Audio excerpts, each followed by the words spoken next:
Merci Basso Bazali Bongo na radio télévision Bendele Wabino de Kolibitali Bongo et Bokatu Maïda tout le Zali Peza Mokolo Monene Mokolo yo Tolobelaka Mingi Peza Makamo ya résistance mais Tolobelaka Mingi Mikanda tout ba interview tout ba adresse ya Monsieur Honoré Mbanda Zambo kwa Tumba na émission to bengaka Sango Malamu. Sango Malamu ezali émission ande Kolabino Libita oyo to sala kelongo na Bente Moto tato tozali kobenga mikolo yo les masques vont tomber yambo tokoto penza na masolo na biso ya lelo na kopesa yeme ilopoka sosi mbote sika azwa mikuna mpe bandeko banso bazolanda biso na bosente ndeko filemo makeleka epai ozali ozwa mbote na pesi mbote bongo na peti nanga lui kuna na mboka Irlande ozwa mbote na pesi mbote na mama Suzana Matekos mama ko Lupango na pesi mbote na mama Ikoke Lokendo Bwato yanko na pesi mbote na mama Jetou sans oublier Peza mama na biso Mose Karoni Britannique na pesi mbote na mama na biso double brassard kuna na mboka Suisse banso yo bazali kolanda pe bazali kobunda ta nyonso na kati na radio télévision Bendele poto kende liboso na kati na mosalo yo tozali kosala biso banso bana Congo boye batetu mala biso ekomi makasi ko peza makasi mais lelo tokolobela mingi peza conclave oyo tote kosala pe tokobeta sete lelo na maso yo Monsieur Honoré Mbanda Zambo kwa Tumba lobela kibiso il y a 10 ans, il y a 15 ans, il y a 20 ans aujourd'hui tokomi wapi est-ce que lelo yo bosembo ezali na nzela na ye to bosembo ezali na bato bazokanga biso nzela na pesa mbote bongo na ndeko Roger kuna na mboka France c'est qu'on zoami andakwa na bosa NTP Roger Litape mama Mameli tabino baso bozo mbote na pesi mbote lisusu na ndeko région kuna na mbote ka Canada ozo mbote na musa monene ozo kosala na bosa été mama Pauline pas yozali kuna na mboka France ozo mbote sans oublier mama Annette na pesi mbote na mama Soleil bino baso bozo lusako na musa monene otoka na ngoli boso na bosa été mama Sea Rachel mama double brassard ya mboka UK ozwa losako na pesi mama Selembote mpe lisusu na pesi mama Lisimbote na bosente mama Marie epai ozali ozwa mbote na mosala monene yo tozokenda nango liboso na bosente petit nanga Fabrice kuna na mboka Bruxelles tozalaki penza na yo petit frère merci mingi na manso pe encadrement oyo osalaki biso elongo na bentemo na moto na yambo ilopoka elongo na mama Gisela pe na ndeko filemo makeleka tango totiaki makolo na mboka na yo Bruxelles olakisaki te yozali mwana ya Bruxelles pe ozali mobundeli ekolo ya Bruxelles bandeko na pesi mbote isu na ndeko zola kuna na mboka France mobundeli monene kuna yo yebite mikolo yo toza na système ya rappel toko rappeler bato baso baboyaki nzela na biso ndenge petit Andra lobaka bivie libita toza na makambo tozo benga rappel sikoyo liboso ezalaki les paroles s'envolent les écrits restent mais lelo ezali sous makambo ate le commun na mokili ya rappel soko sali erreur bako rappeler yo bana Congo banso bazoteka mboka lobi toko rappeler bango na nzela oyo bazali kokende na bosani te kunte moto na mungu epai ozali ozwa mbote na pesi mbote bongo lisusu na mama na biso dame de fer Marianne Tungisa na mboka Suède na bosani te petit nanga père voyant epai ozali le boko na motemo yeba te tokomba na kati na etumbo bandeko lolo tokobeta sete mingi na makambo ya conclave pourquoi lelo tokomi na conclave tina ya conclave ezali nini yango bandeko tokobeta sete pe na koyamba moko ya bandeko oyo azali bongo membre ya ce conseil national des résistants congolais conseil national ya ba résistants congolais oyo bazali kobenga CNRC oyo penza ezwaki to ebotamaki mokolo ya le 12 août na mboka Bruxelles elongo na bandeko banso tozalaki wana tozalaki na bandeko ba IDPS les fondamentaux tozalaki na bandeko ya Bundu dia Congo tozalaki na bandeko ya CCDP leader na ezali bongo ndeko Odombo Lipasa tozalaki na bandeko ya ba Congo Pax tozalaki na bandeko ebeli bazalaki Gaza bazalaki tozalaki na bandeko Congo libre tozalaki na bandeko ya RDC bango banso bazalaki makambo ebele loba makiwa me makambo ya motu ya pe kanga makiwana o lobi ko bigisa mboka na biso Congo yango tozosenga bana mayele total eloko tosali ezali Med congolais. Ezali ba congolais tu basala ki conclave tozui mosolo quelque part mais bana ba congolais na ba maigre moyen na biso tolobi to bundela mboka o biso moko to telema bongo soki ba mi ya Congo bazali ba ya sima jamais ba mi ya Congo ba kozala liboso bongo biso to kozala na sima ekozala ndengo ate na bosaite kulutu pipo tozaki na ye azwa bote na mosala monene pe équipe na ye mobimba oyo bazwamaki na mboka Bruxelles na bosaite tozalaki bongo na ye me James Bond longo na bandeko Richard Banso bozwa losako na mosala monene bozali kosala mpe na bosaite mama Koleta wana azali mama na nga ntango nyonso nakoki kozangisa ye losako te pamba te azali mama azali kobundela etumba monene mpe ya makasi na bokutume très efficace bana Congo mpona nini lelo tolobi biso moko bana Congo tovanda esika moko totia bamoto na biso esika moko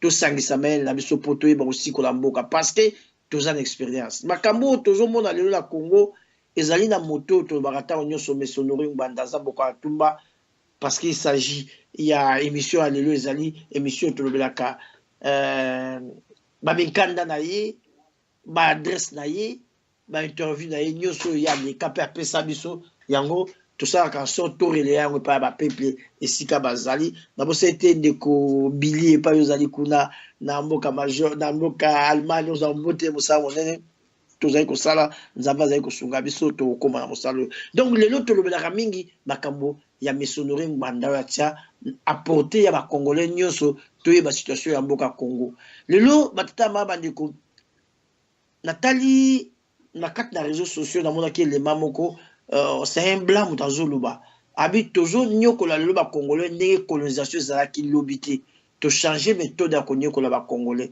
tozo nyokola bakongolais na nini tozo nyokola bango mpo baza baégoïste mpe bazali baignorant batata ma bandeko tala arme ya sika bayeli biso l'ignorance mpe égoïsme abi congolais to africain bazali bato oyo bandeko na bango bazomona pasi mais azopréféré ayiba bamilliard de milliards akobomba bango ntanso mpo na ye to mpo na bandeko na ye moko juste pour un groupe ya bato bacongolais to baafricain makambo minene ntango so otieli bango likolo na mesa ndenge mesonore asala akomi babuku minene oyo ekotikalaka kokufa jamais de génération à génération bana bakoya kozwa mayele bakotanga wana mais batieli bacongolais batala mais bazali koignore l'ignorance tala arme lelo baennemi na biso bakoki koutilize yango wana mais yo congolais oyo ozali kumbaya te yo congolais oyo ozali na boyebi yo congolais oyo oyebi esengeli te oyeba kozala ignorant na vie ezali même maladie kozala égoïste na vie na la vie ezali mawa mpe pasi pamba te ozosalela bato mosusu yango moni na émission na biso ya lelo tokolinga peuple congolais tolongwa na ignorance toyeba Congo lelo azosouffrir maladie nini tobandi koloba na bino ya 20 ans yango tolobani na bino lobi bandeko batata ma bandeko bato oyo bakokonza Congo il faut toyeba critère ya leader nini tokozala na bango besoin lobi critère ya nani oyo esengeli azala lobi mokonzi na Congo il faut toyeba na bakongolais soki congolais akoki na bacritère wana te lobi ozala mpasi mpo diriger Congo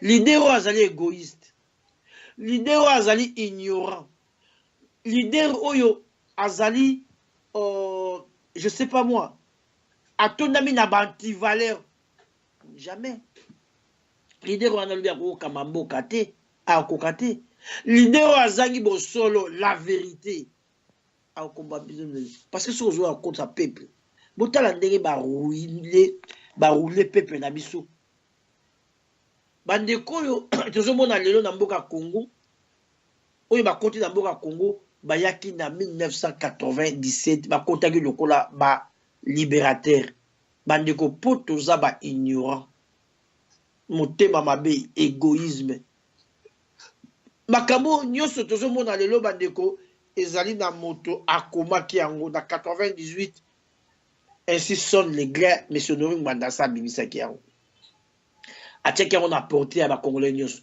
2004 abimisi crime organisé d'Afrique centrale pour bisoto zouama kokito yeba situation ya Congo ezali nini et le connaît ne ça pour Congo anyo quoi mais tellement peuple congolais azali ignorant so lingo bomba congolais makambo comment mokanda tia buku tia likola mesa na mopanzi zwa misolo tia congolais akozwata tante ya kotanga mikanda tango musu na kata mikanda na même promesse ya ba milliards ezali congolais okende te ba okende po amoni mbongo ya kokauka koto abi na moni mbongo mikanda na kotanga na kozwani zokande bomoto pe ko batela mboka tango so ebomami na kati na mikanda wana ta situation de vivre de l'eau bato bazo bimia so babi ngai leader pour natambusa mboka atondami na antivaleur azali égoïste azali kotala tango so makambo ya région na ye azali tango ko défendre clan na ye azali ko défendre groupe na ye to azali ko défendre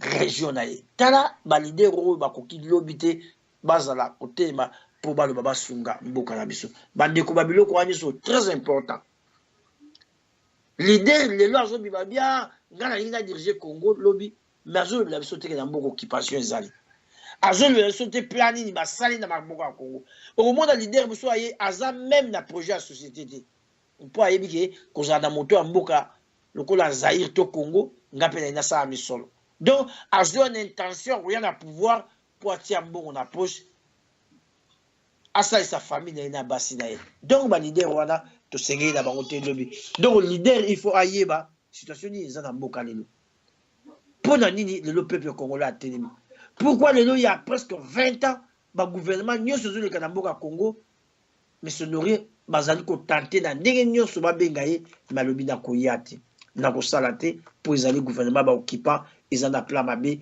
bazali na makanisi ba bomba mboka na voilà ba leader to ningi lobby. Les leaders vont défendre d'abord l'intégrité du territoire, vont défendre le peuple. Mais les leaders vont dire que les élections pour le Makamambongo, quel que soit pays en occupation, bisous de premier ministre pour qu'il y ait une élection. Wanda Bazali, il faut autant la leader lobby. Mais avant de signer, il faut que ce landanga. Penza la radio télévision bendele na osenga lo yembo na lukande ko wana pa mate esengela kinga mona lukaye na ibisete ngonga ekoki aye bandeni ye akoko rejoindre biso na quatre émission to solo la makambo na oteko na bino conclave pourquoi conclave nini leki na conclave ye azali moko ya bactère bazaki na conclave azali membre ya CNRC yepe azali kuna alors tomeka kotuna ye mituna pe tosolola na ye bongo nsima todéveloppe pourquoi tokomi lelo na esika oyo ya kosala conseil national des résistants congolais mpona nini tokomeka kotuna mituna ebele epai ya ndeko wana ilopoka sosi epai ozali maloba mboka yo soko otia ya ngai loyembo juste pour 1 minute bongo nazongela en direct ya radio télévision bendele bolimbisi mpenza na mwa kokoso ezwaki biso tozwi invité na biso oyo tobaki lelo tokolobela plus conclave oyo te koleka le 12 août na mboka ya Bruxelles esika bato banso basanganaki na mouvement monene ozali kobenga conseil national des résistants congolais tozwi moko ya baacteur to moko ya leader ya mouvement ya pression mpe ezalaki oyo bino banso boyebi na kombo ya Zoro Bilel azali jeune congolais oyo batelemi makasi mpona makambo tali la résistance pamba te mboka na biso ezwami na kokoso mpe mboka na biso ezali na ntango na mpasi bango balobaki bakozala likolo mpona kodefendre mboka oyo mpe kodefendre peuple congolais tolobaki tobenga ye lelo toyeba totuna mituna na makambo tokoki kotuna kuna te parce que mokolo wana mpenza molulu ezalaki makasi après molulu ambiance ezalaki makasi on n'a pas pu ya kointerviewe bato nyonso mais lelo tobi tobenga ye totuna ye mituna toyeba mpe misala oyo bazali kosala tokomi wapi tozali kokende wapi mpe tozali na nzela nini na ngongo oyo alors sans plus tarder nakopesa ye mbote ndoko Zoro Bilele bonsoir. Bonsoir mpaka libita bonsoir na peuple congolais bazolanda biso na nzela ya radio bendele merci mingi. Merci bandeko baso boyoki mongongo na ye vraiment azali jeune azali debout na makamamboka Congo, alors ba décida qu'il faut tout ça eloko moko ensemble oyo tosangani biso banso lelo tozali kobenga Conseil national des résistants congolais oyo emonaki mokolo ndenge na utolo bamino le 12 août et pe ezali eloko oyo bana kongo tozali kosenga bana kongo batia miso parce que tokobika na nsima ya eloko lisanga oyo pamba te tozali komona bamasanga ebele ezosala mawa tozoyoka na nsima mindele bazali partout mindele bazali mais oyo mbala liboso ya bana mboka ba vrai patriote batelemi biso moko totelema liboso soki bami ya Congo bakoya mais bakoya lobi mais lelo d'abord biso moko bana Congo d'abord bandeko zobile na lina yeba impression na yo pe lecture na yo na mokolo ya le 12 oyo bakongolais nyonso bazalaki esika moko parce que balobaka bakongolais eza difficile kotia bango esika moko bakoki kosangana te quelque soit problème yango ndenge nini bakoki kosangana te et surtout na makambo ya mboka bango nyonso bazotala position moto atala libenga na ye moto atala positionnement na ye mais alors soki mpenza oza na makambo yo kokoloba première komona na yo na makambo ya le 12 lecture na yo mpe impression na yo ezali nini baloba mboka yo Zoro Bilele matono mingi mkulutu nga naza na esengo makasi ndo disons ngai na délégation bato tozalaki na bango en tout cas na groupe na biso toza na esengo makasi ya komona ete résistants congolais à monde entier se mettre sur la même table pour bazwa décision moko pour un avenir commun et ngai impression eloko makasi pene zwaki nga mukolo wana ezalaki caractère démocratique ya plénière wana et puis niveau intellectuel ya débat wana pena esika wana naza kobetela maboko na ba participants nyonso na bandeko nyonso bazalaki na kati ya milulu wana en tout cas longoni apenda pona bango nyonso matondo mpaka.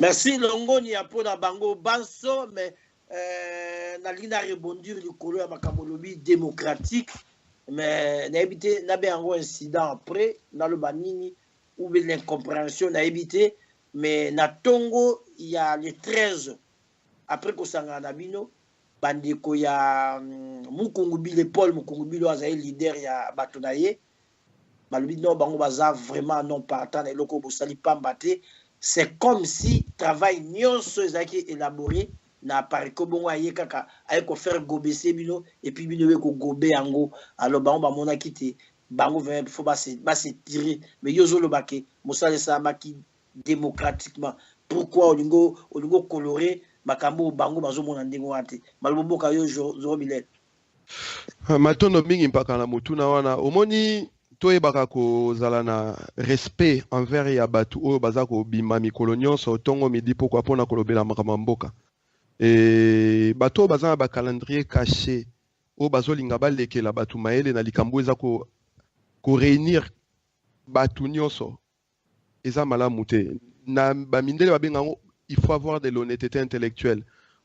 Sur les plans intellectuels, on a haute voix et je pense même que la caméra va filmer qui débat et image voilà ceux qui moyens ali pour l'avenir tout est en à disposition tout comme ça qu'on contredire parce que tant que ça échange la parole il y a pas mal au banaba na ba internet na ba radio na ba TV et ça mala muté et ce qui est regrettable c'est plutôt que débat et salamaki mpaka libitayo zalaki wana document de travail et outaki na bande konabi so apareko parce que zaki attribue na bango parce qu'il faut reconnaître apareko nem te beng sai conclave wana apareko nem te tsaki salle à disposition na ba logistique nyo so à disposition na biso mais bon le problème est que document wana ezali document de travail ezali document ya résistance eza document oyo bakoki kopesa ngo batu une semaine un mois avant de peur que efuité tambole pas batu nyonso ngaku nakamwa kinde nazwaki yango 48 heures avant parce que normalement na niveau débat ezalaki document il fallait tokutana nango na mesa ya discussion to travailler yango sur place et ce qui me fait beaucoup c'est ce qui me rend triste ezaki komona ba paragraphe nyonso ya document wana ezalaki retravailler amendé les micros a circulé pas batu nyonso et à la fin à chaque paragraphe à la fin à chaque amendement question qui posée na plénière ba o bazali pour batombola misapi ba o bazali contre batombola misapi bon nga d'habitude exercice à démocratie za la rendre nini to démocratie batumsu ba la karabiso za rendre nini mais na que majorité tango est voté to écraser minorité mais majorité est décidée et à majorité écrasante tous les paragraphes tous les amendements qui ont été mis à la disposition de la plénière ont été votés à majorité écrasante. Et ça fait que autant 20% boy, non, ils ont quasiment 95% à Batouazaki pour ou contre. Nabama amendement nyonso. Mal milulu et salamiti et si libisonio sotosaki milulu à huis clos. Donc s'il y avait quelque chose qui n'allait pas, Moutounio Sozaki na liberté dans l'attitude, il y a parole, il y a koloba, qu'est-ce qui ne va pas à haute voix? Tobimi tozongi na banda kuna esengo tozali na ango. Sur les 18 associations et partis politiques qui est mouvement résistance Sozaki enregistré officiellement, na ba personnalité bazaki invité na ba indépendant ba wana groupe moko, même pas groupe moko mais mouvement moko. Oyo bazaki représenté na groupe moko kombo nango Congo libre. Oyo votaki makamyo se signaki pe mukanda. Mouvement na essaie de détacher pour ça la communiquer moko. Omoni mpaka libita. Crise existentielle et ça défaut munene na combat oyo. Les gens ont besoin d'exister. Et pour exister, bakolukaka manga o était là pour attaquer ango po bango batu ba mona bango ke bango pe bazali. Donc si tout le monde dit oui, ngai fona lo ba non po ba mona ke ngai pe nazali. Ngala so mona ngo ndengwa c'est des gamineries au na niveau masolo tozo beta. Tokoza na bomwana ndengwana te. Et je trouve ça tout à fait normal parce que groupe oyo batu o ba c'est des systèmes na masolo wana. Ceux qui tozongi moi si mamuke au romona na île de Gorée, na France citoyen délégué na bangwa zalaki. Moi je me suis toujours posé la question, délégué na bangwa komara na île de Gorée ndenge nini parce que masolo wana ezaki masolo ya ba collabo, ya bato ba pérenniser système na Congo. Akomara na île de Gorée ndenge nini so ba na contacté. Et puis ça na eloko moko na oloba bato ba cha ngo kate. Tangu Mose Soriano Moïse Katumbi alongwaki asalaki cinéma na wana kolongwa na Kabila, la première personne à PCF félicitation ezali Mukungubile. Ezali Mukungubile. Ba connexion ni baza na ngo to ebité. Bon, sur le plan démocratique, je reviens là-dessus parce que la démocratie, on a bien moi qu'elle s'est trompé pour le public et zolanda biso ba auditeur basé au kabiso ba retourna ba question ba contredire biso.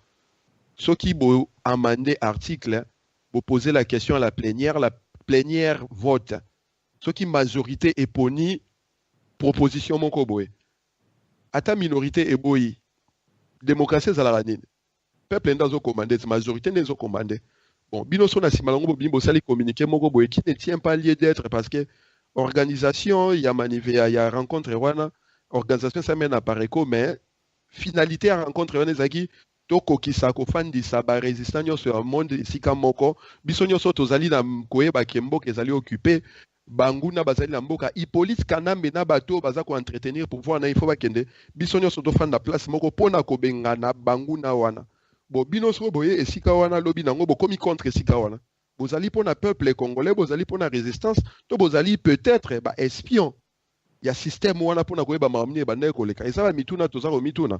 Bon, oya za sûreté que démocratie zalaki ba entité zalaki ebele zaki représenté wana ba personnalité na ba indépendant bazali wana. Mpaka libita yo micro na yo pe sango la mutu nyonso benga bango tuna bango bakoloba soki ngai zoro bile na zokosa. To na zolo ba makambo bosolo. Mais batika ko latisa apareko chapeau moko boya makambo ba ebeli sinate ngai na kosenga kutu merci mingi na kobetela apareko maboko pona humilité wana preuve ya humilité basalaki se retirer et laisser les Congolais bosser alors que tu allais dans cadre na bango bakoya ko s'imposer pe bacha obligé biso to se soumettre. Donc tout le monde a bomo na wana ba gamineria to beta masolo ezali essentiel, c'est-à-dire qu'aussi ko la mboka ce qui mutu a sepelité au moni libération à Moutou, Moutou sokaza à Mignololo. Avant Bobu Kaye Mignololo, il faut prendre conscience kaza à Mignololo. Si on a compris que kaza à Mignololo, Nyoso Borosala, il y a à peine perdu. Voilà la situation en place Tozali Lelo. Na groupe puisqu'il wana, Yabandeko wana. Matondo mpaka. Merci Ndeko Zoro Bilel, Nabazi Bandeko. Bozolanda, Tolingaki Peza, Toyeba, Nini Zaiko Leka Pambate. Boyoka lobi bandeko ebele ba koma koloba na ndenge na bango to moni déjà bandeko ya mokungubile ndenge balobi bango balingaki pango pe ba élaborer ba texte wana donc ba ça la travail ensemble na éviter ndeko zora ou tout ba biso ke bato ba organiser makambo wana apareko mais il faut apareko ya au moins na base pas ça na ba proposition mais tant apareko ça ba proposition a tiaro liboso ya bato nyonso donc bato nyonso ba ça la choix ba amendement salamaki mpe bayokani esika moko mais azali kokamwa comportement ya bandeko wana tokotraîner wana mingi te ndeko Zoro Bilel le 12 le 13 eleki na Congo moto ezopela boyebi situation ya mboka toujours basango malamu ezali kuna te tozoyoka même bazo proposer Thomas Solo ezali déjà dans coucou bakena na troisième dialogue to bazo proposer premier ministre donc va respecter calendrier le 31 décembre oya mbule uti koleka ya Saint-Sylvestre ne babenga ngo mais alors bino na Conseil national des résistants congolais bon ba qu'il faut bossa la vitesse pour kende penza pour structurer eloko toza wapi est-ce que boza toujours ko évoluer parce que bon depuis bozo sala toujours na beaucoup tout na cc tolingi oye bisa biso nyozo te mais est-ce que bozali ko évoluer makasi pour situation ya mboka ezali penza ko benga biso poto ke na mbango ko lo bani na nyoso mpaka libita musala pona Congo to sala rango mikolo nyonso Conseil de résistance eka ko concrétiser volonté obision so tozalaki na yango o batu nyonso balobaka ba congolais bafandaka place moko te bino nyonso bozoloba liloba moko me bolingo fanda place moko te Conseil national ya résistance congolaise ekokokisa eloko wana misala oyo toza kosala na kati eza misala moko ya motu ya tellement ke tokoki koétale yango na miso ya batu nyonso te mais ce qui est sûr et certain nous sommes en train de travailler avant même totia Conseil national de la résistance congolaise en place misala ebandaki déjà kosalama po toza pour activité. Nous anticipons les événements, nous agissons dans le présent, mais pour que le futur soit dans le donc, action à plus futur que le présent. Donc, Maramoto Salaki, les 12 wana, et Maramboaki par hasard, Maramoto Salaka déjà kala. Mais les 12 tokoki si yango na futur, il y a Marambo kala wana. Yango tozo travailler ndengwa. Donc, Makambo to tielelo. Ndenge na lobi yango na uti bandela lisusawa. Objectif na biso zali kosi kolamboka, ko libérer Congo, ko benga na banguna. Donc toza ko sala musala na sens wana et tozali na nzela donc bande ko na biso o bazali banda ba kota na kati en tout cas ba o bazana idéologie ya résistance o ba biki mboka ezali occupé et mboka ezali dirigé par les étrangers et que système bon faut quoi ba rejoindre biso parce que unité wana za ko sala ma sur base idéologique isa unité moko te sangisa mutio so koti soko za idéologie moko na biso te o kota te. Donc, Moussa les a continué, Missa les a continué, peut tozali ko poussa na mikolo koya peuple congolais ye moko akomona eza mambo ya koloba loba mingi te mais batu ba mona ne misala na miso tozana nzela wana mpaka. Merci tozana nzela wana bandeko wana ezali bongo ndeko na biso Zoro Bilel ba jeune ba temi pona ko bundela makambo ya mboka na bango Congo po avenir ya lobby ezali la jeunesse alors babaki tokotika la penza na makambo robina te ya bilamba te mais makambo ya mboka Congo ya moni jeunesse et pesi penza zoto na bango pe misala poto kende liboso na mosala mais ndeko Zoro Bilel lelo to komi lokola na deux camps soit ozali na biso na résistance to ozali de l'autre côté pa ba collabo bazali ndenge yo zoloba mais alors par contre, moi, groupe skill, il y a des politiciens congolais, ils ont l'embatté pour tromper le peuple dans ma campagne, dans ma dialogue, dans des élections. Alors, ceux qui ont un message, tous les Camerounais, c'était les Congolais, soi-disant, leader politique, ou pas dans le Congolais. Au l'emploi ça partout. Ils sont sous-secrétés.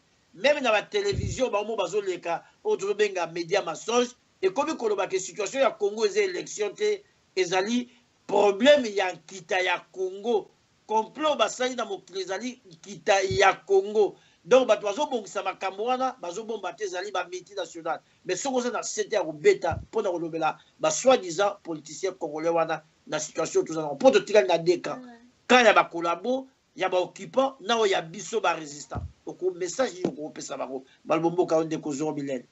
Merci mpaka ngai ba ozo nga politicien wana nga la benga ngo ba avatar.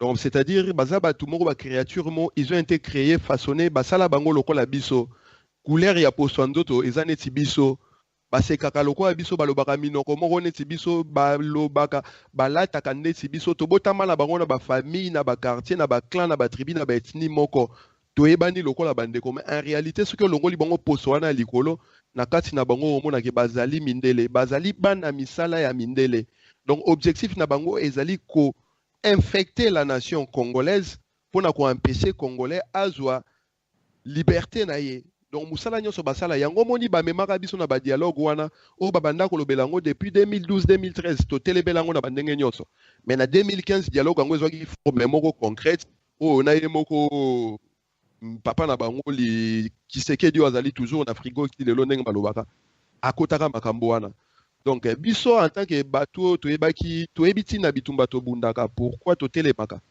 totelemelaka bango toyebisa bango à haute voix que dialogue ekosikola mboka te dialogue ekobikisa mboka te d'autant plus que Hippolyte Kanambe alias Kabila aya na Congo na dialogue te aya na minduki donc seule manière ya kobengana ye ezali minduki omoni psychanalyste moko France Fano banda koloba la violence a la seule habitude de comprendre qu'un langage plus violent qu'elle. Donc, ceux qui ont utilisé le langage moko ya dialogue, nga la fani nandaku nanga mopa ya aye nandaku, abandi koboma batu nandaku nanga violé ba mama bande kobale ki bango nyonso, e nga na senga ye dialogue. Malamu nga na kufana bande ko nangai, atika ko renye nga na za vivante mais to solo la likamunini, avant to bando solo la abimana on libanda. Mais bande ko na bayo kakate, mais nous avons compris, en tout cas le peuple a compris que batu na baki pona ko accompagner ce système qu'on a pona ko pérenniser système.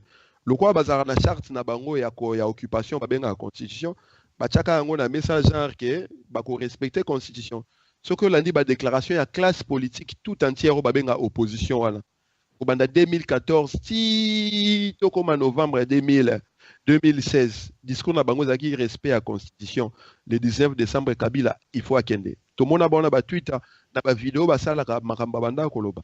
Mais tant que nous avons le 19 décembre, nous avons dialogue na bango basalaka na Kantiachi, où babimsaki Sami Badi Banga.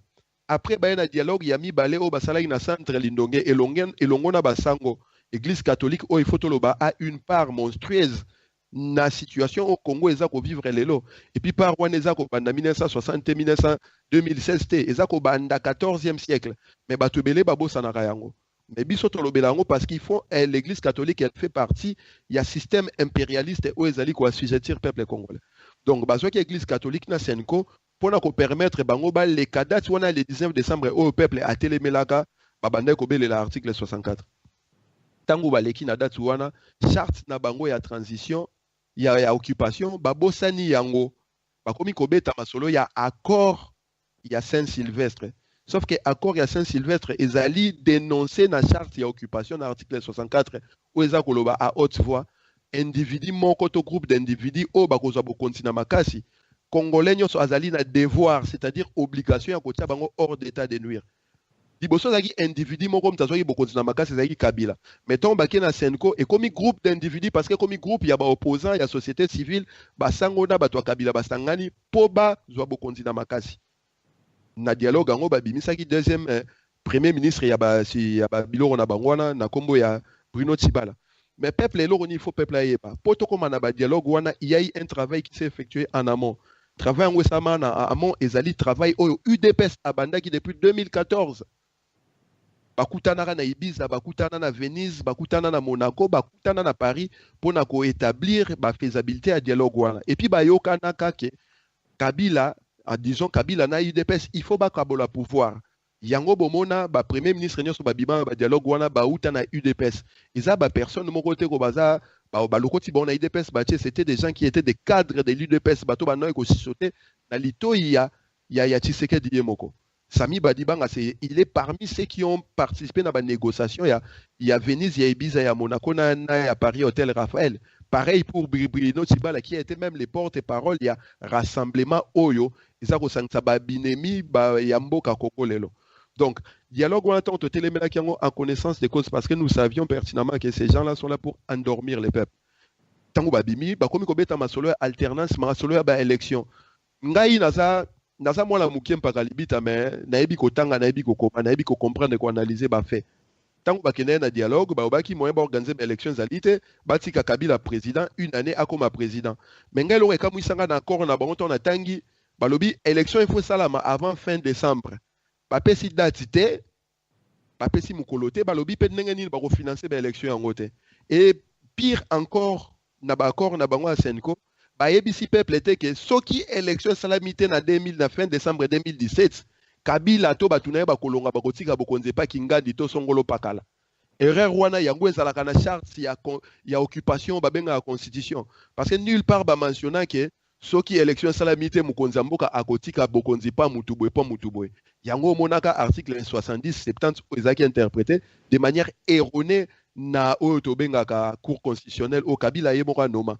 Donc soki bogi politicien moko aza koloba na bino alternance, ba élection, boye ba kiaza na logique claire, il y a occupation, c'est-à-dire endormir les peuples. Pourquoi ko senga batu élection te soki boyebi date te boyebi mukunda ni boko financer yango te. Pourquoi ko senga élection te soki botie verrouté ou eza ko empêcher le président un exercice à l'écadate wana.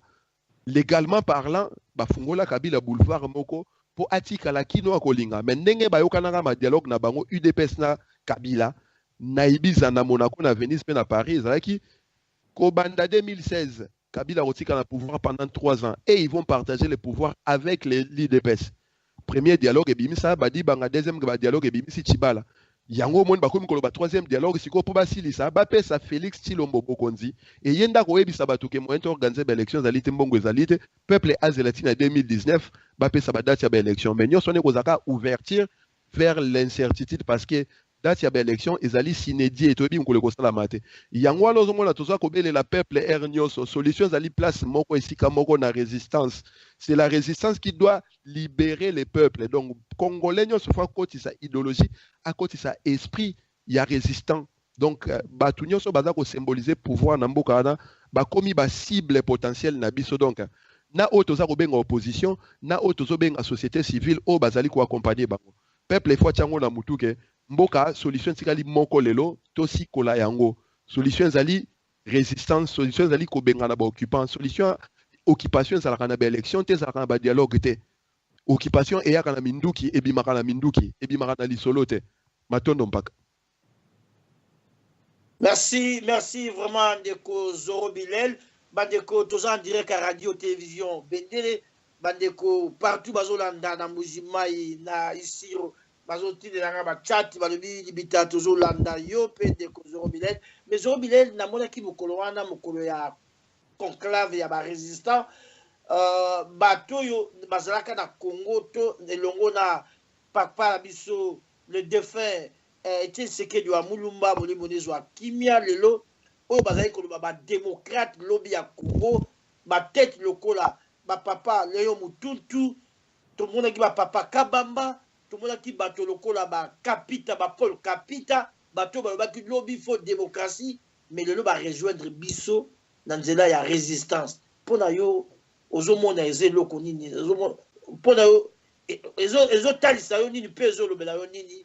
Et pourquoi ba vielu oyo ba yeba ki makambo wana o ba bundela ki lobi la démocratie ba moni que non kuna nzela ezate malamu to se joindre esika bandeko nyonso bazali poto bundela mboka pona yo eza signe nini pona nga ezali signe ya maturité bon malgré baza batata ba papa mibimba déjà et baza na eloko ko démontrer te mais le fait que ba papa wana ba rejoindre résistance baza mikolo baza ba vivre ce sont les fondamentaux ba fondamentalistes ya IDPS bango nde basala parti politique wana soki bana na Congo mona mokili mobimba eza grâce na bango et ceux qui bango ba réaliser lelo ke ba voix o ba utilisaka avant et apporter le côté à part ko distraire ko endormir peuple ngai na kopesa bango kaka longonya et puis to kobosa la bango mokako so po ba ke liboso d'autant plus que bazali na discours ya résistance et par partir na bango tozo mona mbala mo ke musala ya parti politique wana ndenge ba yokana po basala yango eza travesti par un groupe ya ba combinar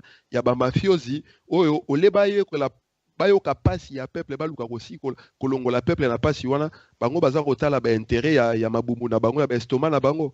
Ozomona ngai ba papa wana naza na respect mingi pona bango déjà vous tout discuter na bango mo ebele to soleil mo ebele à les entendre parler ozo sentir que les vieux ont été arnaqués s'il faut le dire comme ça na kati ya IDPS alors que idéologie na bango ndenge bango ba s'expliquer que ezalaki na sens wana te parce que combat na bango ezalaki pona peuple congolais ezalaki pona famille moko te pona ba individu moko te pona mutu moko te akoma soki premier ministre soki nani ezalaki combat na bango ezalaki pona peuple congolais à koka ko vivre normalement yango ba bengango union pour la démocratie et le progrès social ozomona bon ba papa wana soki bazui mupanzi ba ekota résistance parce qu'ils se sont rendus compte que côté bazaye kuna démocratie zalité progrès social pe ala kité ils avaient plutôt démagogie na progrès familial la famille du président donc bango ben na résistance pour ba que résistance ça ko travailler pour na peuple congolais biso na résistance toza bana misala ya peuple congolais tozali bana misala ya Congo toza bana misala ya ba individu te ya ba leader charismatique te ya ba leader maximo te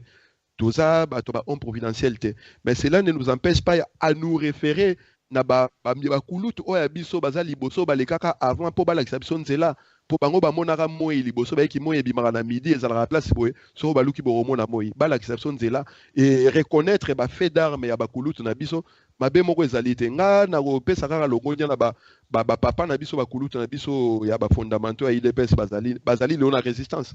Il démontre clairement que bitumba ya résistance ezali bitumba ya vérité. Le Congo ne se libérera que par la vérité. Et bango baza na kati ya vérité. D'autant plus que bango nde mutu basala parti politique wana ekoma ndenge ekomelaka ndenge toyebela yango. Bato non paka.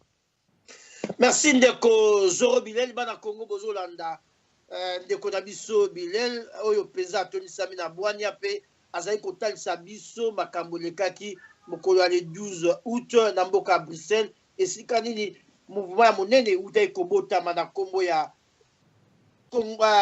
Conseil national de résistance congolaise oyo peza ezali esika bana mboka bateme ndeko actualité oblige tokoki kozonga nsima te na makambo ezoleka ntango nyonso mpona makambo ya etumba na mboka na biso lelo ndeko na biso oyo tozobenga na kombo ya syndicat dokolo alobi ye mpe asali mwa mouvement na ye moko na kombo ya debout congolais bana mboka batelema mais toujours azobeta sete na makambo tali ya alternance nayebi te yo koki koloba nini estce azali mpenza kobundela mboka ya solo to positionnement to aye kosala mosala ya bato maloba mboka yo ndeko Zoro Bilel. Merci Paka. Syndicat Dokolo ezali supercherie mususu bayeli peuple congolais pona ko distraire peuple pona ko lalisa peuple. Na etize ba momi bale awa po peuple ayo kaka ba politicien bazoko sabango. Mboka ezali na occupation. Soki oki politicien za koloba alternance, aza koloba élection.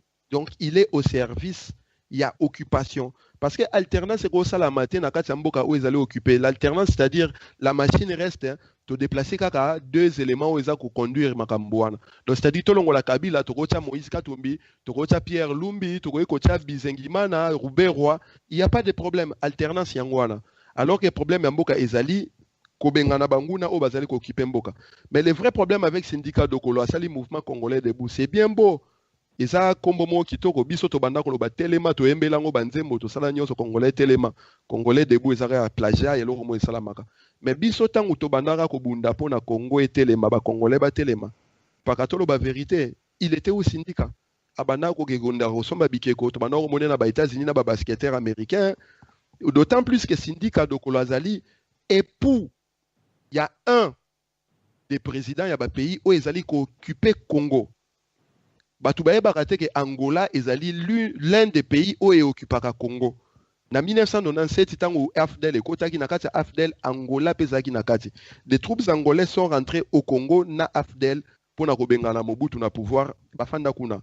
Batoubaye bite que Angola baza ba instructeur ya auto benga kaba na moura garde républicaine. Bato ba kengela Kabila bato ba forma kabango ezali ba angolais. Ba militaire angolais en tout cas ba officier angolais. Batouba évité que Angola, depuis 1979, donc disons depuis besoin d'indépendance, n'a pas lelo, ba exploitaka pétrole na ba eau territoriale congolaise. Donc ba installation pétrolifère na bango ezali na ba o ba benga eau territoriale congolaise, c'est-à-dire na kati ya Congo. Normalement baza na droit na te. Donc mbongo wana ko ba indépendance lelo, il faut utiliser rétroactivité pour ba futa mbongo wana parce que ça mbongo ya peuple congolais, et ça mbongo ya bangolais te. Il faut ko ebisa ba tupeke na Angola wana territoire ya Kaemba ezali occupé lelo par des troupes angolaises. Ba exploitaka les sols, sous-sol ya Congo, même les eaux du Congo. Batu ba ebite ke batu ba protéger Kabila lelo parmi ba troupes ezana Kabila, troupes angolaises ezawana bateau batia Kabila na bokonzi en 2001 parmi bateau batia en dehors ya ba Zimbabwe, bangolais pe ba na kati. Bo yo siko syndicat obalana na mwana ya président ya Angola ko banda 2002. Il t'a fallu 15 ans pour comprendre que Maramouane est le Karana Congo. Ce qui est dit depuis 2010, tous les ans, par rapport international, Bimara, comme quoi les femmes congolaises ou expulsées en Angolais sont violées littéralement. Par rapport à Ezali Kilikil 2011, 2012, 13, 14, 2015, Ezali Belé. Kobana Maramouane sozo salama syndicat, aebaka yango tabanda kolobangote. Tangu bangolais bakotaka na Kaemba po bazo mabele a Kaemba syndicat balanaka déjà na Isabelle dos Santos. O Azali responsable ya Sonangol société à pétrole ya Angola, c'est-à-dire société où exploitaka pétrole congolais na mabe na ba eau territoriale ya Congo. syndicat est bien noté. Avant que le Congolais debout, atala simasonga mutu, à répondre non à la question, qu'est-ce qu'il en pense? D'autant plus que Yazo Lingatele Misaba Congolais, alors qu'en Angola, on a déjà basé sous une dictature depuis besoin d'indépendance, style lo, Mutumo Ram Takonzarambo, bon, Azo Mukubokonzi depuis 79, style lo a tourné raté, et puis Azo Linga Lokango, pour appeler Sango Poulain Nae. Syndic fois tout nabatu. La plus grande des communautés congolaises na Libanda et à Mboka ya Congo Bazaka na Angola. Combien de fois Boka ba Congolais basala manifestation contre Kabila nesi biso to sala na Occident? Aucune fois, ils ont raté. Pourquoi? Parce que Angola azali allié à Hippolyte Kanambe alias Kabila. Bon, Dieu siko allié à Hippolyte Kanambe alias Kabila. Ozoa ko yebisa biso Congolais debout, ozana volontaire ko sala alternance ya kolongola Kabila. Na ebite mpaka eza lokozo ebisa batu nazo botisa maseke na mitu ambwa mutu akondima eza mutu amona kate miso zo kangama biso to lamukaka déjà ya zalaka na pongi ya biso to lamukaka to telema to belela mambo Congo. Il vient de se réveiller peut-être na tiango peut-être parce que je ne suis pas sûr qu'il est réveillé et abati ko ganga réveillez-vous azo bateke batu déjà batelema avant ya lo mababo telema. Les Congolais est déjà debout. Aujourd'hui, les Congolais a besoin de moyens pour libérer son pays. Donc, Moutounion so oyo amoni kazako bunda pour na intérêt à Congolais, akoyana ba moyen oyo azanango akotiango na résistance poto si kolamboka. Soko yo beta so lisola alternance, lisola ba élection. Donc oza mutoza na kati ya jewana. D'autant plus que tango abimaki abandi kotia makelele. Nous l'avons vu avec Olivier Kamita, tu avais Chilombo, Katumbi. C'est aza élément ya pièce wana ya rassemblement. Aujourd'hui, on a solo banao, tous en information sûre et certain que bati lombo baena ba carbone na ba petiane belé baena bango parce que syndic comme ta bengi si bango po basala mouvement citoyen mususu ndenge basala front citoyen. Objectif tango ezani. Ko bengana Kabila ko bengana ba occupant to ko entretenir la distraction ba entretenir ba tuna ba carton rouge, carton jaune, rouge bimate ba compte à rebours etc. Ti to komi de lo Kabila zawana azo régner sans que mibe komoko e contraindre. Donc peuple congolais fois à la muka totika kozala lokola bazo ba moko boy ndenge papa ngwanda lobi soki libata leki tobeleli libata umela soki muselegeta leki tobeleli muselegete umela. Il faut to la muka toza conscience et la conscience ezali individuelle. Donc mutu na mutu il faut atelema à comprendre que Congo ezali na maboko ya ba impérialiste ya ba anglo-saxon ya ba sioniste et ba pona ko kolongwa na maboko il faut aussi kolamboka na maboko ya batuana. Moutounio soit à travers Kana Batouana, aza ennemi potentiel ya Congo, ya Congolais. Donc syndicat, azaïka na même ordre d'idée na ba Mose Soriano, na ba Chilombo, c'est-à-dire entretenir les systèmes. Donc ils ont intérêt à ba peuple congolais, mais ils ont intérêt à ba multinational, il y a ba dictateur africain, etc. Voilà le peuple congolais foye ba yangwana. Matondo mpaka. Merci ndeko Zoro Bilel, bandeko bana Congo, bozo yoka eloko zo senga biso.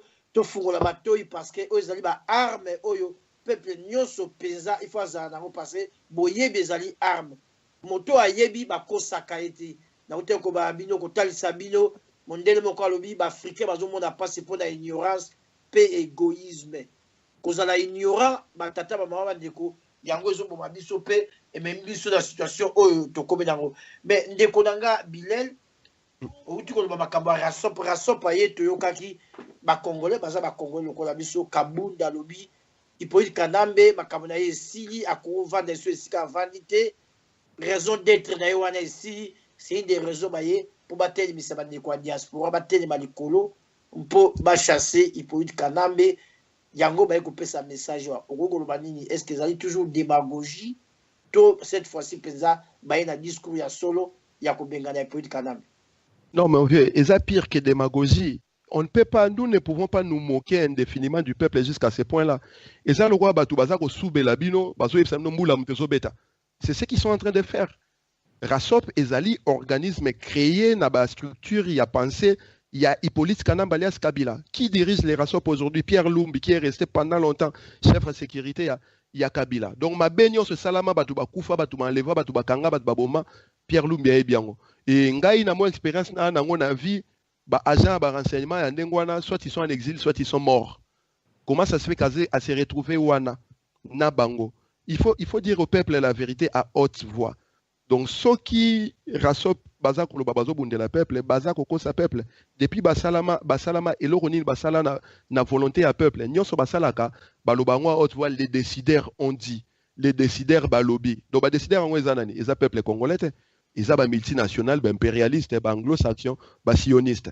Donc baza na service ya peuple congolais il faut to ebisa peuple vérité aeba raso poineza organisme moko il faut ko éradiquer yango il faut ko détruire yango il faut même pas y survivre peuple congolais faut eba que tant to lo ba soulèvement populaire to zo lo ba libération en mboka eza ko tala ka ba troupe zo occuper mboka te eza ko tala pe ba agent ya collaboration o naza ko benga ba avatar yango la plupart des cas baza na kati ya raso poana baza kolobana kombo peuple congolais mais basali la kamindele basalelaka mindele basalelaka peuple congolais te bitumba na biso tomenaka ezalaka liboso contre mindele bakabila wana baza ba proxys neti bakagame ba Eduardo Santos bango nyonso bayaka po bango baza pembeni neti théorisation esclavagisme basala na William Lynch ayebisa mundele poto konza batu mwindu topesa batu mwindu bokonzi bakonza bandeko na bango batu mwindu po bapesaka biso tangu tokofunda to bakofunda batu mwindu bafunda biso mindele te eza musala classe politique élite congolaise na ba leader mingi ya région Afrique centrale wana baza komene ils sont au service ya ba impérialiste ya bato bakabola Afrique na ba morceau ezali na conférence de Berlin ya bato ba mema esclavagisme ya bato ba memela biso mama benyo so o toyebi na mboka na biso mpaka peuple fois la mukaraso paza na service ya ba décideur et non au service du peuple congolais. Et nous sommes dans la vraie démocratie. Démocratie, ça repose à peuple, liberté, il y a pensée, il y a parole, il y a opinion. Tout ça aussi, qu'on a battu na moli, mopé na nzoto. Et pour nous comme à niveau il faut qu'on ait la résistance. Pour nous buka mignolo loana, il y a moli, mopé, il y a mosuni. Moussala todo sala yangwana. Les autres là, ce sont des démagogues. Ils sont pires que des démagogues. Bachilombo, Bakamita, tout comment il s'appelle? Bakatumbi, toute cette bande là, ce ne sont que des démagogues. Ils ne vivent que de la démagogie.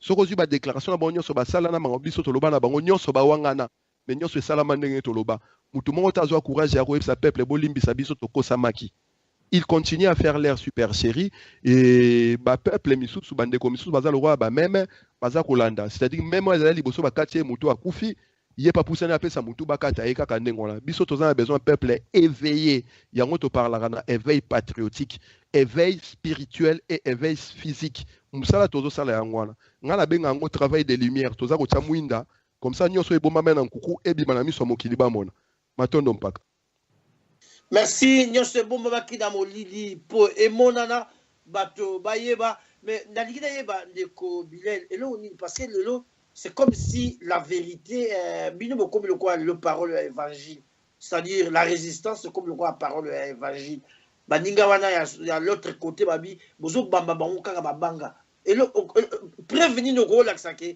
la vérité le les dans bino la résistance c'est vrai chemin le kobi salobi Congo pourquoi bozo linga bamisuzu lelo basala te forte ya kosi kolamboka donc bino komi kaka non la vérité c'est pas la biso parole évangile bango bandima mais est-ce qu'on peut prouver biso 2 fois 2 égale 4 a plus a égale b est-ce qu'on peut meka kolakisa biso que tala pourquoi de telemia wampaka tala makamutozo la sa peuple yangoyo tala échec na bango bazwa ki yangoyo tala esika to uti et tala mbokeza d'occupation est-ce que au gros ça monsieur le quoi parce que bazali kolanda yo de partout même na Congo na Tikapa partout bazali kolanda yo bayoka parce que peu personne a besoin yo kama kambo est-ce que ko ta ça monsieur le quoi na mitu na étudier mukubwa to songa mingi bokobanda ipolite kana bazwa bokonzi bakendaka na ba dialogue na ba na Sun City bayoka na ba sala constitution ba organiser ba élection tango esalamaka na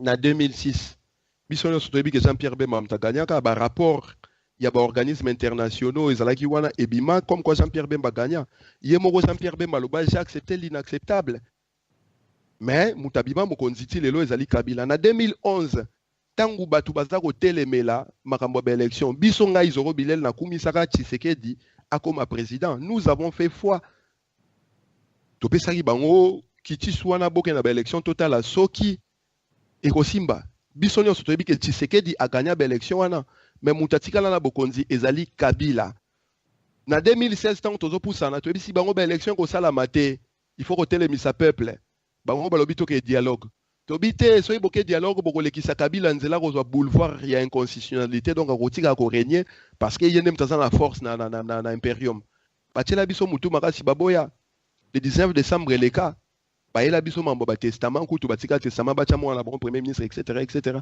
Mais nous tous nous savons aujourd'hui qu'ils sont roulés dans la farine soko zui ba déclaration na bango basala ba vidéo ezali mpaka ba Twitter na bango ezali auto ça ba capture d'écran to bibi ça peuple ya mona er nyonso ndenge ba finga ka biso na next to ça dialogue wana ko mema nulle part Chilombo azoko satanga zolo ba Moïse Katumbi azoko satanga zolo ba bo ba vérité wana ezali biso toloba Moïse Katumbi aza muto Kabila azala na biso te yemo Moïse Katumbi a la déclaration abi Hippolyte Kanamba alias Kabila a été un bon président jusqu'au 19 décembre 2016.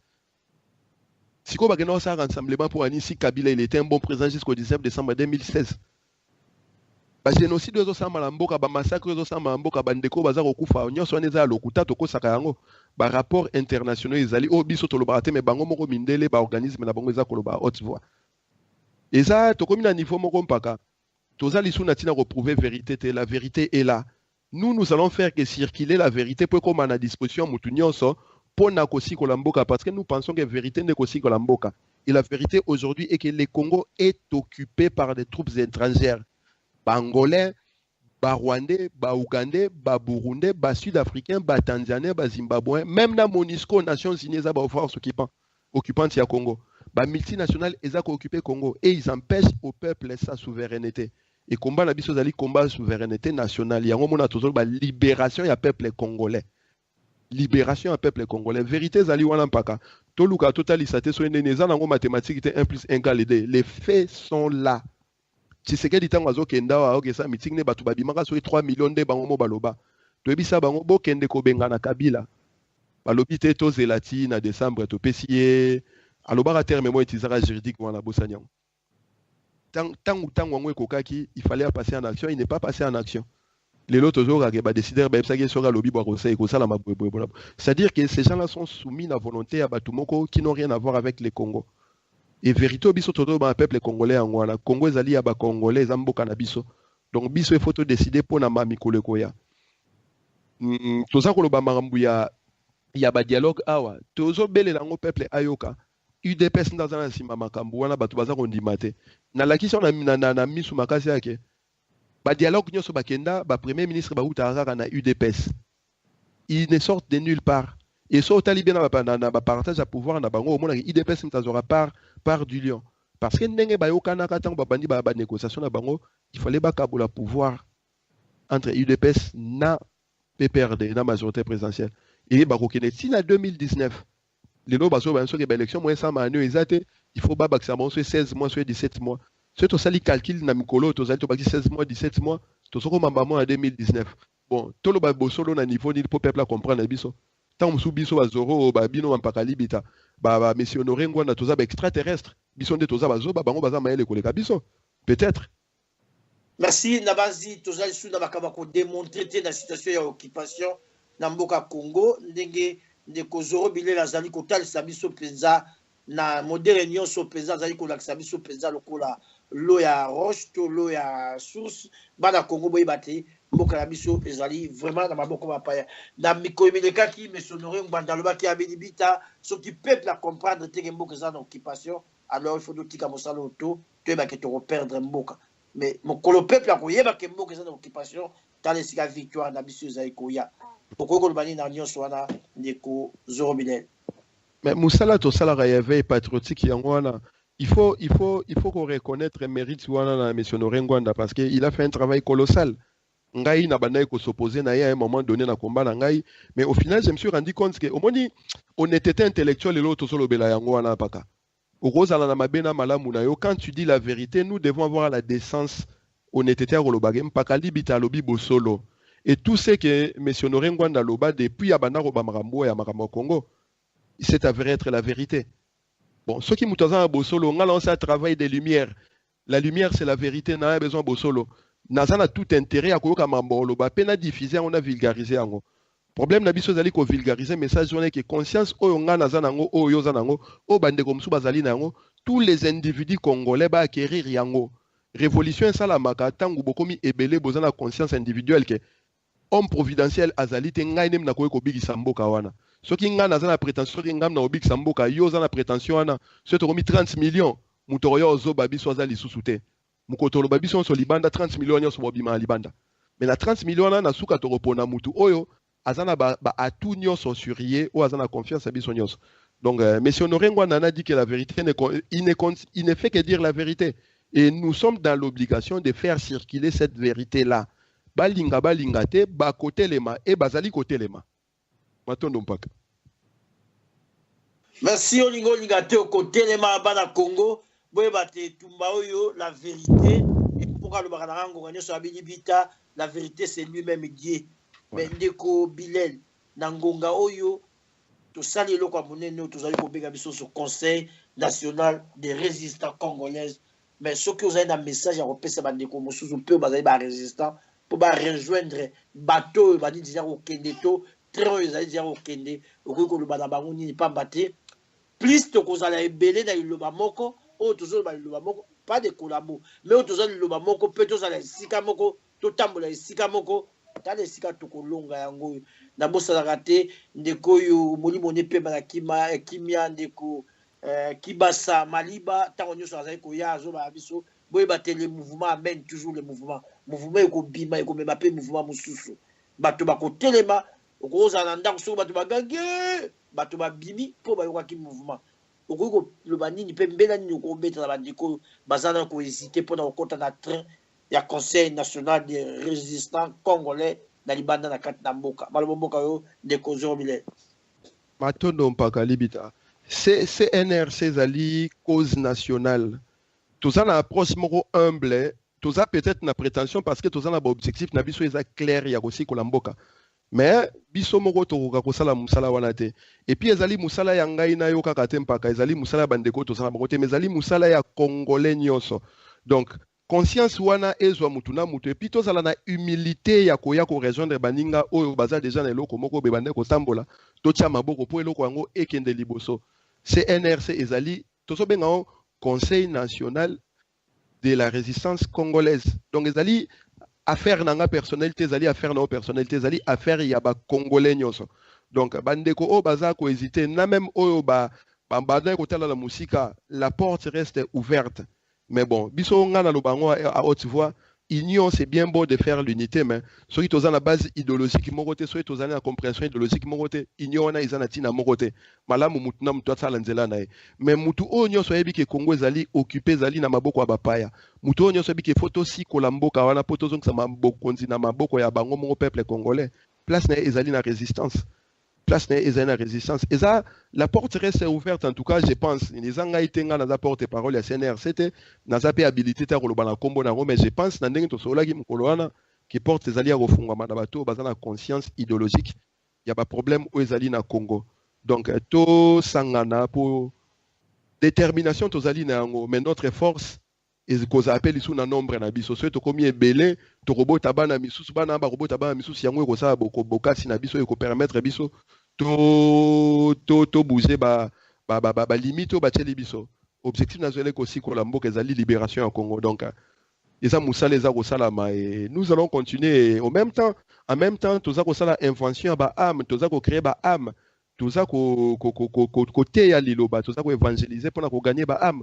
Muto a komi convaincu ya ebi ke mamoto solo beza posolo muto asala rapena azana muntu neto bakantu na kikongo za mutu donc muto azana muntu azana o azana muntu azana ntu à comprendre que la vérité se trouve là-bas et comme c'est la vérité qui va nous retirer les chaînes spirituelles et physiques tout ça n'a rien à souhaiter il faut tout raison de place vérité zali donc prétention moko zali te zali plutôt approche moko humble toko senga bandeko ba rejoindre biso to sala musala ensemble na ba o baza ko bima soki omoni osala ba moyen to sala na prétention te ya koya kotangisa batu oyo déjà ba leka classe wana makambo moko boye batanga kango ya tila 10 ans 15 ans rejoindre bandeko yebisa bandeko tala capacité nanga yango oyo na kobakisa boye porte za ofungwama Congo za munene nous ouvrons la porte à toutes les compétences à toutes les énergies à tous les talents. Au moment où ils sont congolais, ils ont la conscience idéologique qui habite au Manabiso, Bazali bienvenue. C'est ça la résistance même. C'est ça même la résistance. Maton non pas. Merci Ndeko Nabiso Zoro Bilel. Mais naïna tout de motu dans moko na tout la gipe Ndeko Nabiso Abembelu tozaki naye. Est-ce que na mosalo bozo sala to mosalo tozali ko sala ya résistance. Pe ko kangisa ba congolais ñu sika moko lelo ba mouvement ebele ñu so evandi pour na cause peu objectif moko. Est-ce que vous allez croire Nango Peza cette fois-ci Moussale Kende Liboso mais Ndekonangai Abembelo Abaki azali kosenga bandeko nyonso penza oyo bazali esika moko vraiment to persévérer yo koloba nini ozo croire to persévérer mpaka ngai naza na logique moko okolimbisa ngai bandeko mpe baauditeur bazolanda biso balimbisa nga naza na logique moko na combat na vie na ngai namenaka. Je ne crois en rien, mais je pense, je fais travailler ma tête pour savoir place raison ezali.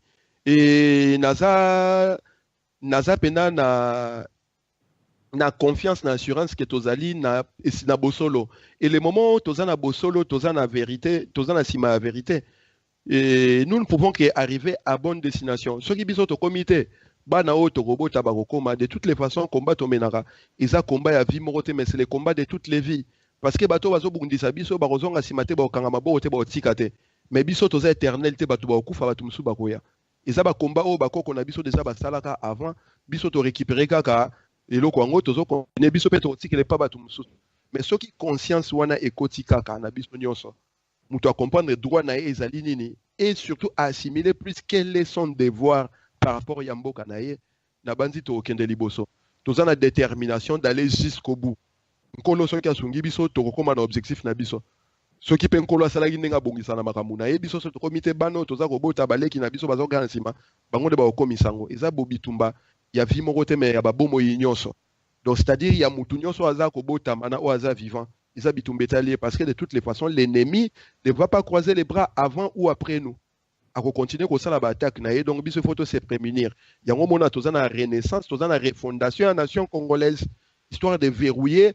Il y a colmater ba fissure nyonso partout ezali même reconstruire s'il le faut pour que mbala ekoya ba atteinte wana intégrité ya mboka na biso ya souveraineté na biso ezala lisusu te et ezali musala ya congolais nyonso ezali musala ya Zoro Bilel ezali musala ya mpakali bitate ezali musala ya Kenzite ya Bembelu te mais ezali musala na biso nyonso. Chacun doit apporter sa pierre à l'édifice pour litongi wana ekoma na sika ezali donc tosali la bongo na biso.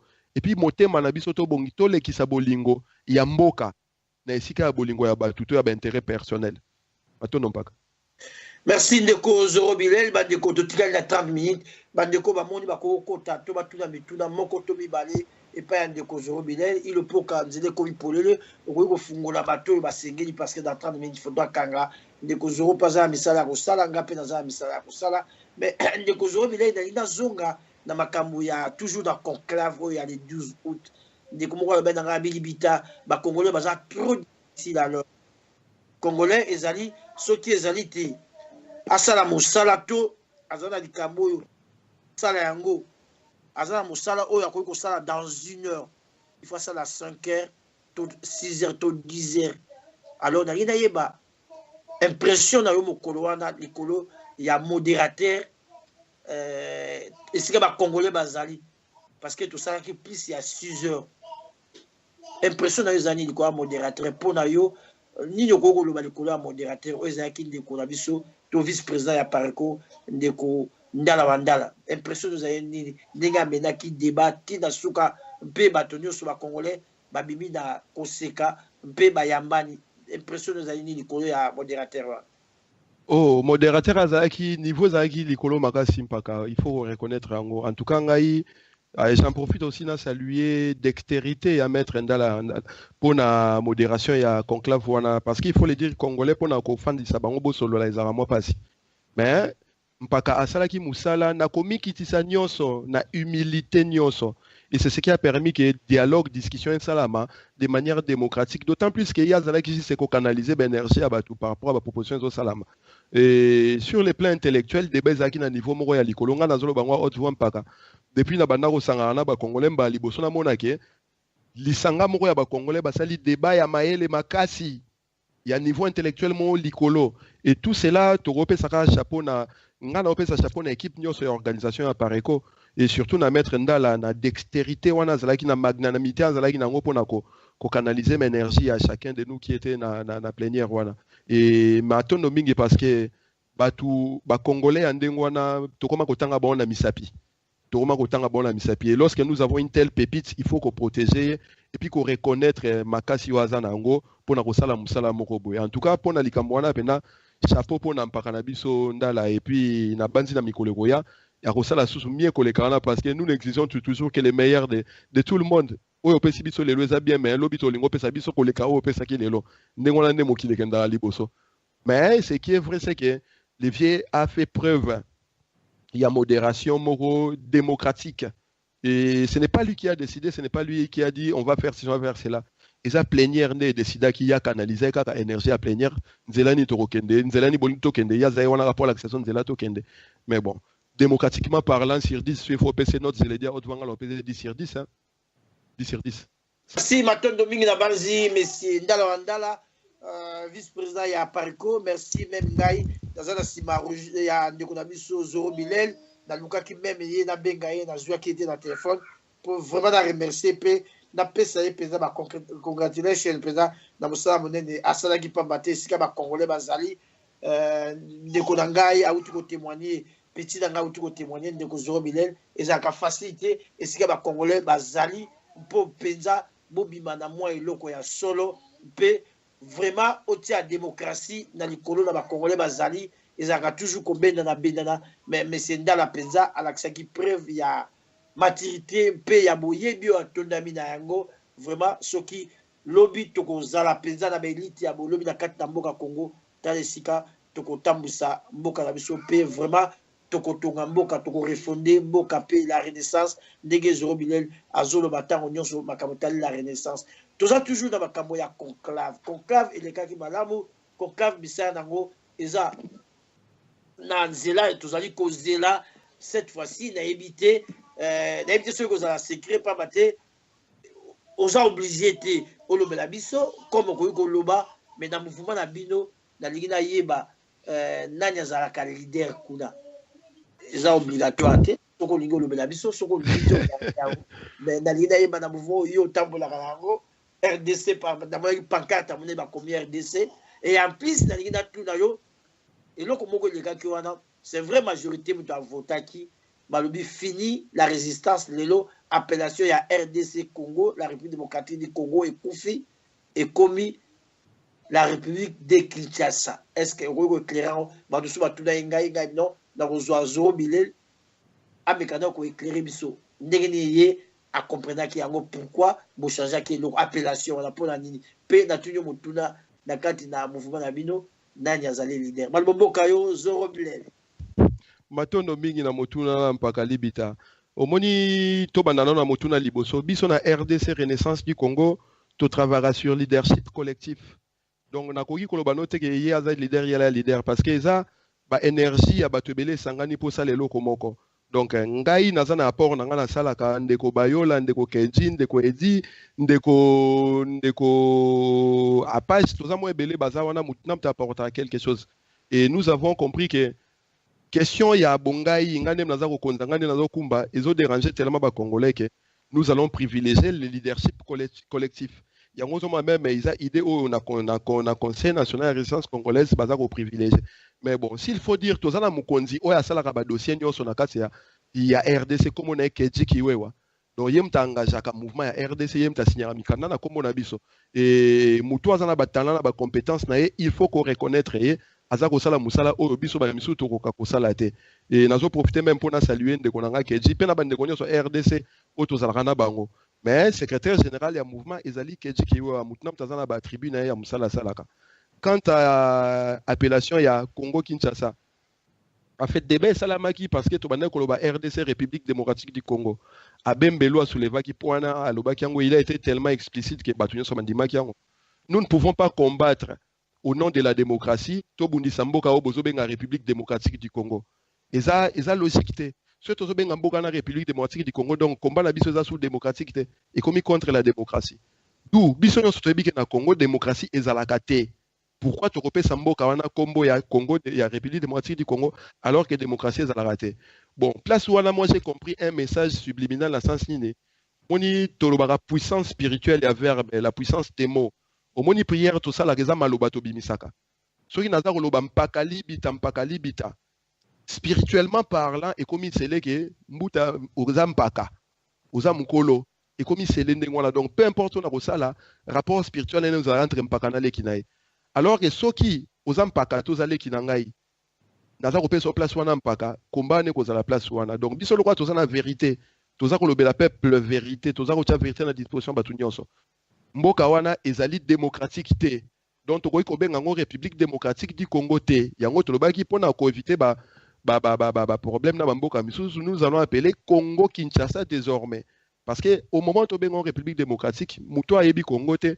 Ce qui est la République démocratique du Congo, et quand il y a un rapport de démocratie contre Namboka, à considérer yo plutôt Moutou et ça la bien que bateau bazo konzamboka. Comment tu appelles ces pays-là la République démocratique du Congo et que vous avez un démocratie comme Amboka? Ou alors tu comprendre l'essence du mot démocratique, ou alors tu as la biso na demande intellectuelle, tu comprendre mam to solo baté, voilà quoi. D'où il fallait faire les choses, mettre les choses au clair. Peuple congolais fait bagembo kana comme dans le Congo Kinshasa en tout cas pour la résistance. Et la République démocratique du Congo parce que démocratie est à la kakuna te. Il faut tout ça la différence. Au moins il point na bembelo soulever qui ezaki point moko très subtil mais très important. Bokasi la puissance des mots. Eza le roi batu balobaka bo moi, tozana bo moi. Tango zo balinga la bo moi, soko traduire en français et changer ma mon sens. So te bo moi na français pour le ba vite vivant. Mais na lingala so expliquer bo moi la sini balasi bo moi. Donc zala loko la moi. Na français, ça veut dire être comme le soleil, tout selon le soleil. Donc sens balamo est changé. Yango zo mona ba politicien accompagnement bazwa na ba idéologie ba ville morte. Donc bazo créer république moko morte. Na ba ville morte, ngai no to bim paka ba viva une za ba zombie, ba oiseaux de mauvais augure, ba charognard.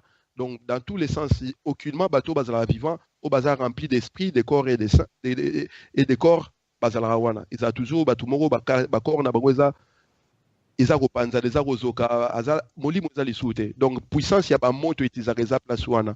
Ya omoni to longoli République démocratique du Congo to commission Congo Kinshasa parce que zali République démocratique té. Mais to bengo Congo Kinshasa pour ezambo cannabis kombo ya bakoko batikela biso zali Congo et Kinshasa lo eza capitale to lision ndanga ngo poto sa différence na bamboka misusu pour na éviter confusion. Ezaka la puissance des mots, il faut peuple, il faut yebaka yango et vérité toza ko transmettre ezapé na sens wana.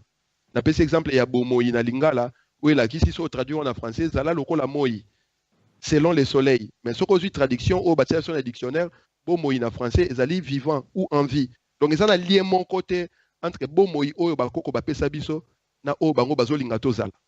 Matono mpaka.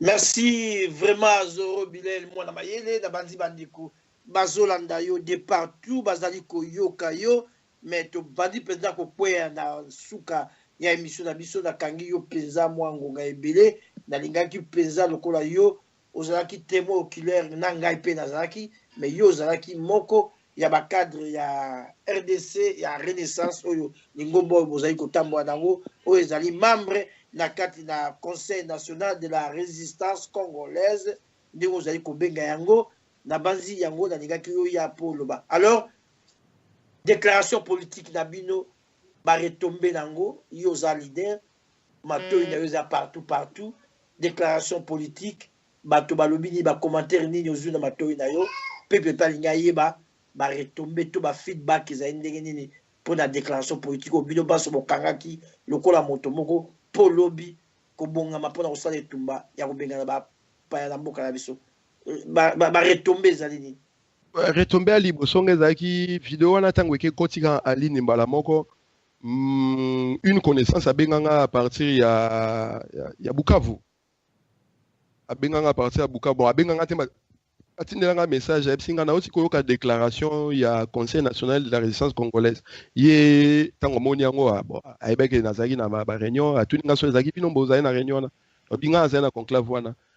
Tout de suite, mon frère, tu as une différence entre déclaration politique bosalaki na déclaration où esalamaki tango batuana ya Genval basangana qui pour basa rassemblement na bango. On a compris tout de suite que bino boza ko travailler pour le peuple et puis bango bazali ba collabo, bato baza ko pérenniser souffrance ya peuple. Après siko tout le monde a ba commentaire ya batu na ba internet, ndenge baza ko lobana ba coup de fil. Moi j'ai eu des appels bobi même mutatanga ki lecture na Mbuta Paul Kaungu.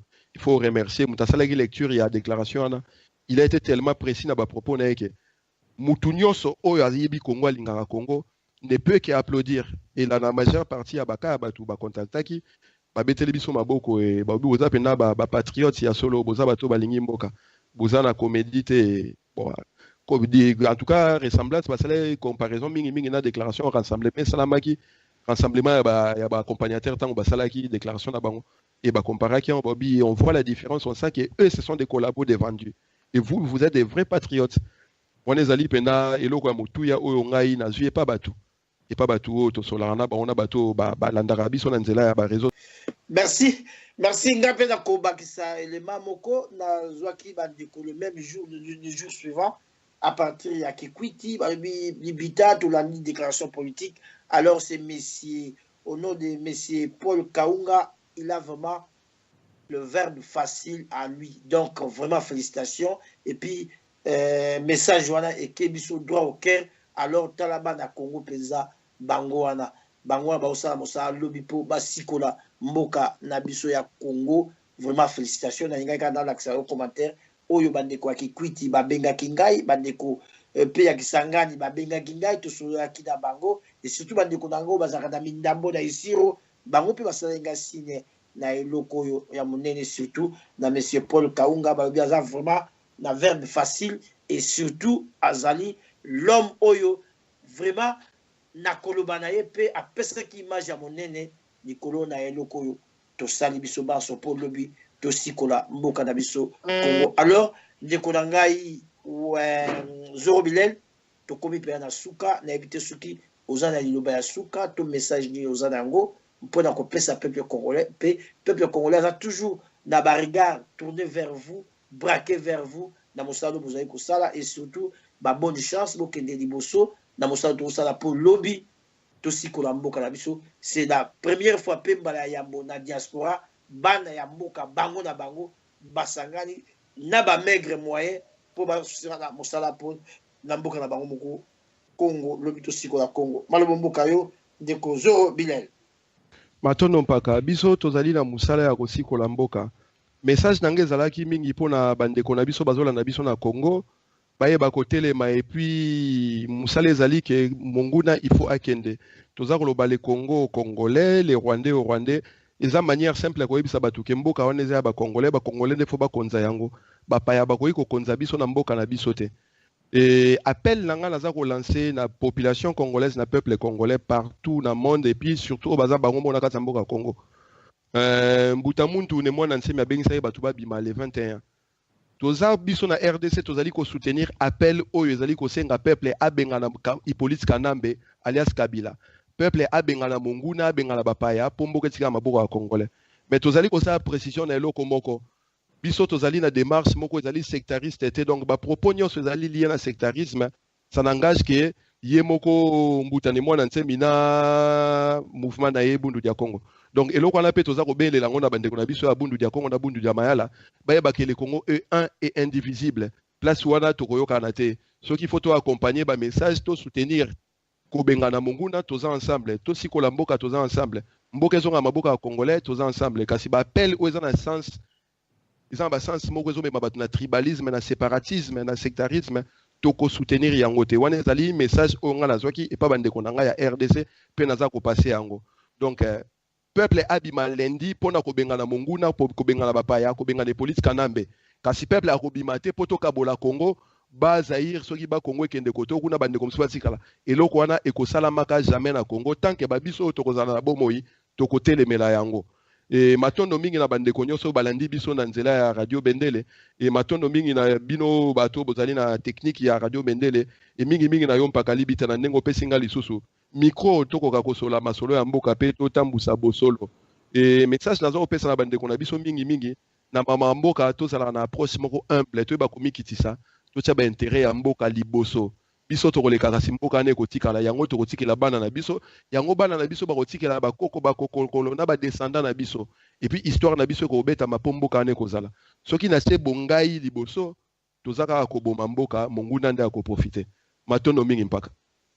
Merci Badeko Banso balandaki pe bazai kolanda biso en direct ya radio télévision Bendele ezalaki bongo ndeko na biso Zoro Bilel oyo peza azali moko na kati ya Conseil national de la résistance congolaise na libanda ya mboka oyo peza telemi pe azali moko ya bandeko ya RDC c'est-à-dire oyo azali na kati na mouvement monene oyo ebundelaka mboka na libanda ndeko Zoro Bilel na nzela ya Libita Libongo na radio télévision Bende tobengaki ameka ko éclairer biso na makambo etalaki conclave au te koleka le 12 août tozali kozela misala ezali koya balobi balali pongite bazo continuer kosala misala na bandi mikolo koya bokoyoka pe bokomona bango bana Congo banso biso moko to sikola ekolo na biso soki ba ami na biso bakoya baya après mais d'abord les Congolais ezalaki wabino ndeko Libita Libongo na nzela machine ezalaki ilopoka sosi pe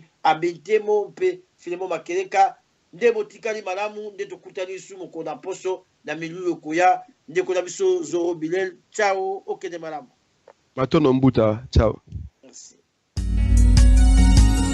Est-ce que la justice existe dans ce monde? La démocratie pour nos frères et lui est-elle réelle?